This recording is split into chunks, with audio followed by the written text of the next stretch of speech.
What's up, Blockheads? Alright, so this is like day 3 of having the LiveWire, and I've got a range of 19 miles left. Once again, I'm in eco mode, headed down to a charge station, which is 6 miles away, and hopefully, you know, we can make it there, and hopefully it charges. If it doesn't charge, I've basically got enough juice, hopefully, based on what it's telling me here, to make it back. At that point, since I can't charge it at home because it won't charge, I tried charging it again just a little bit ago in my garage, and it tripped my GFCI outlet. I mean, this is all we got left. We got 90%, but I don't know, guys. It's total honesty, total transparency. Like, this is a badass bike and it's a lot of fun to ride, but had I plugged it directly into the wall right off the bat and not used an extension cord, would that have avoided the problem? Possibly. Talking to Chris up at Seminole Harley-Davidson, he was basically saying, like, it could have been the fact that, you know, use an extension cord, or it could just be the fact that there's something, you know, wrong with part of the charging system. So it could just be, I don't know, like, it sucks to say. It like kind of hurts my heart to say that it could just be a messed up bike, or, you know, I could have misstepped. However, here's my thoughts on that.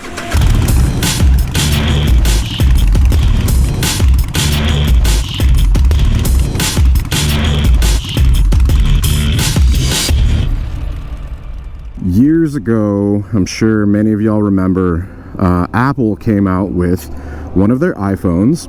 The antenna for the iPhone was integrated into the exterior of the case, and whenever you would hold that phone a certain way without a case, it would basically interrupt the connection for the antenna, and it would drop like all cell service. It would drop your calls, it would drop, you know, any connectivity that you have. Now, whenever that was brought to Apple's attention, Apple's first response was, you're holding it wrong. Now, I am a advocate for Apple. I have an iPhone, I have a MacBook Pro, I have a Apple Watch. I love the Apple network. It all like kind of links together and it works seamlessly, but that's not what this episode's about. That's not here nor there. I'm a fan, it's what I use, it works, you know, it makes my life easier. So whenever Apple came out and they said, you're holding it wrong, as a supporter of Apple, that is wrong. Like, no, dude, like that, incorrect, wrong answer. You can't design a product that's meant to be held and then distribute it to the world and start getting like this feedback about, you know, it messing up, and your stance is that you're holding it wrong. No, I know that's not quite the case with this bike. However, in my opinion, and this is probably definitely going to ruffle some feathers, if you have an electric bike and it is designed to be charged in somebody's garage or in their house, and they can't just take that and plug it in without fear of messing it up, even if it is through an extension cord, in the instance of what if you need to charge the bike and you can't get it close enough to an outlet with the charger that's provided. The charger that's provided, I think it's like a length of, I want to say like what, 6 to 8 foot or so. It's a good length, and you know, I was able to move some bikes around in my garage and plug it in, and that's no problem. But even so, it trips the breaker. I unplugged the fridge, the mini fridge in my garage. It's not even a full-size refrigerator, but unplugged the mini fridge in my garage. It still isn't charging, so it's not like that's the issue there. So it's just, it hasn't been the most pleasant process. It has not been the most pleasant experience, and I'm sure there's probably other users out there that have possibly come across this, but I haven't, you know, seen or read or heard their stories. You know, got the opportunity and was like, hell yeah, like I'd love to try the LiveWire, but I did not see it as being this difficult, I guess. You know, that's like the fact that I'm going down here and I've got 16 miles range left, you know, and it's like, okay, well, hopefully I can make it back home. Like, by this point in me having this thing, you know, for a week, I was thinking like that I'd have gone around like Lake Apopka with it, and, you know, ridden Sugarloaf and been able to like test out the range and put it up against like the 131 and like just all these kind of plans and ideas I had for it. But it's just been kind of rained on by the fact that essentially we're not able to refuel the bike, you know, and it's kind of like impacted my days. because it's like I want to figure it out, because I want to be able to you know, get the full experience and kind of document it and share that with you guys. And thus far, that experience has been this. You know, it's been trying to get it to stay alive. Like, I feel like I'm in the position of giving it CPR right now, you know, like riding it in eco mode, like hitting that recharge or that regen. It's like I can't even give you guys like an honest, like full review of, you know, just in terms of like the performance of the bike or riding it home. Hell, a lot of fun on the interstate. The power, awesome, but you know, it does kind of put a damper in it if you're not able to charge it at your house, because it's like then you gotta come down here. You know, it's gonna take however long it takes to charge up. You know, I had to download the ChargePoint app, and then hopefully a charger's open. You know, like whenever we came here last night, they've got 4 chargers down here. None of them were open. And so, like, what if you're in a situation where you really need power and there's no charge points open? What do? You just gotta like camp out? I think the idea of, you know, electronic vehicles is awesome, but the infrastructure is just not there yet. I think EV electronic vehicles will really take off whenever we have the ability to basically like take this battery out and put a new battery in at a station, because I mean, you have to wait too long for it to like charge up. It's frustrating, man. All right, we actually have some openings, thank God. Let's see if we can get this thing to work. Beep. Port 1 available. And then we take that, we just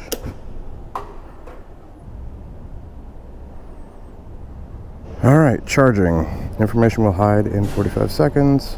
Still getting like this little alert message up here. It is still making that noise. They said it's not supposed to make that noise. I don't think this is gonna work. And it won't give me like an estimated time to full. Well, I mean, we'll camp here for a little bit, see what happens, but currently at 15%, 16 miles left in terms of range. It's not giving me estimated time to full. I'm not too confident, guys. Not the best experience thus far. Sucks. All right, we wait. I'm not gonna sit here and wait. Gonna go grab a coffee real quick. Maxim's right up the freaking alley. Woo-hoo.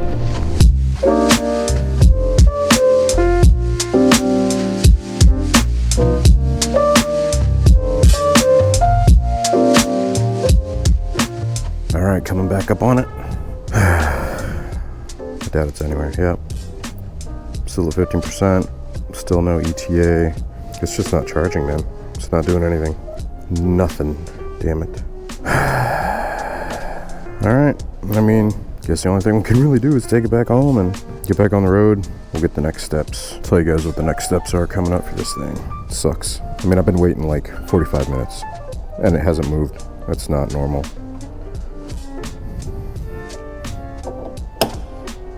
Total charge, nothing.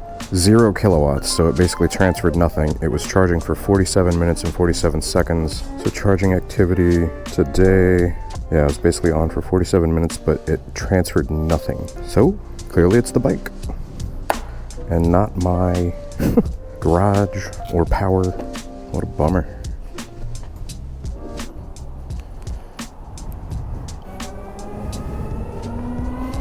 Headed back home.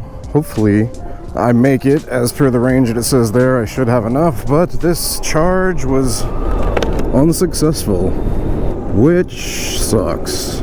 Oh well though, I guess that's the roll of the dice. So I guess I'll wrap up the second video here, and like I said, total transparency. I'm showing you guys the actual real experience here. To be honest, I'm just so disappointed, man. Like, the test ride that I did with the LiveWire, it was a hell of a lot of fun. Picking it up from Seminole Harley-Davidson. Thanks, bud. Can't normally do that wave because you're on a clutch. Picking it up from Seminole Harley-Davidson, you know, was exciting, and riding it back, and just, it's such a fun bike. But all of that is useless if you can't ride it. I don't know what the charging issue is. Obviously, next episode we'll look more into that and get it figured out. Yeah, I don't know, man. I just feel disappointed because I was really looking forward to this, you know. And you guys know, I've said in previous videos that, you know, I've got a love for all motorcycles. I do a lot of Harley content, and the reason I do a lot of Harley content is because there's kind of like an extra, you know, a bigger spot in my heart for Harley-Davidson than other brands. And I do love and I enjoy other brands of motorcycles, you know. It's like I have a Honda Grom as well. I've got a Honda CBR600RR, the Indian Scout, which is just an absolute ton of fun, great bike to ride, lots of power. And you know, the Yamaha Bolts, you know, it's a solid bike.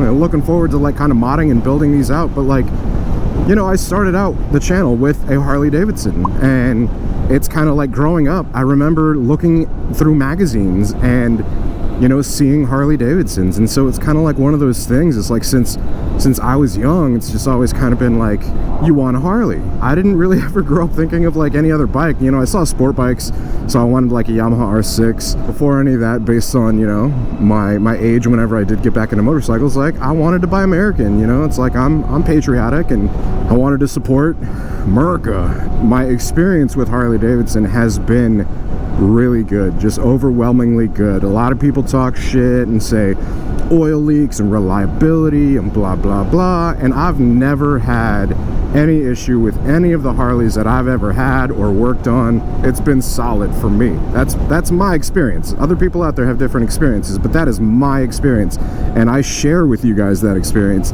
just like I'm sharing this experience with you guys. So I am just freaking gutted, man, that this hasn't turned out to be a good experience, because it's like I want to believe in the brand, you know. I want to believe in, you know, the fact that they've got their stuff together when they're marketing this new product and they're pushing the LiveWire, and oh my god, it sounds amazing and it's fun to ride. But if an extension cord can take down a $30,000 motorcycle, then, you know, you got to go back to the drawing board, because it's one of those things. It's gonna happen. It's to be expected, and I don't know. I'm in a glass box of emotion right now, guys. Where are you? I'm in a glass case of emotion. And it's probably just some kind of like safety sensor, or I have no idea. Like I said, we'll get back to you guys with more information following along with Chris and Seminole Harley-Davidson as to figuring out, you know, what went wrong. During the whole experience of me having the bike and it not charging, I felt confused as to exactly what went wrong, and wanting to understand it a bit more, I followed up with Seminole Harley-Davidson and Harley-Davidson Corporate. So to give you all a better understanding as well, I asked them for a statement to be able to share with you all, which the statement was provided to me by Chris. Here's what he said. So he said the OBC on the Harley-Davidson LiveWire failed and it was replaced. And it was also updated with Harley-Davidson's newest software. The motor company, aka Harley-Davidson, released an OBC software update for all LiveWire models on October 15th of 2020, much like Apple or Samsung release software updates periodically. As far as what caused the OBC to fail, he says that truth be told, they aren't 100% sure, nor do they believe anyone could pinpoint exactly what failed inside the OBC. However, they do say that in regards to using an extension cord, that an undervoltage anomaly during charging through an extension cord may have contributed to a part failure. Though it is very unlikely, it is an electrical part and therefore it is possible, but these parts are covered under warranty and were covered and replaced under factory warranty. They note that this also seems to have been an isolated issue. They strongly recommend against using an extension cord, but say if you must, to use a contractor grade extension cord in the shortest possible length and largest gauge, as you should with any high amperage application. Hopefully that provides more insight for you guys. I know it kind of provided some insight for me. Hopefully it doesn't happen to many of you out there that do choose to purchase the LiveWire or have already purchased the LiveWire. I know if you did, and you know it's covered under warranty, and it's really easy to work with Harley-Davidson on warranty claims and all that stuff. You pretty much just take it to the service department and you say, hey, this isn't working right, hey, this is wrong, and they'll fix it up for you. I mean, hell, they're sending a truck to pick this one up, you know. It's like they'll do the same for you. Pretty sure most dealerships do that. They've got, you know, vehicles that will go pick up your motorcycles, you know, if there's something wrong with them and you can't like take it to the dealership. So I mean, that's pretty cool, very convenient. Obviously not everybody has like a cargo van or a trailer or a truck to haul a bike back, so it's a nice service that they offer. And you know, a big perk of Harley-Davidson is the dealer network. You know, you're not going to get stuck in a state that doesn't have a dealership that's like, you know, within, I don't know, what, hour and a half, 2 hours away.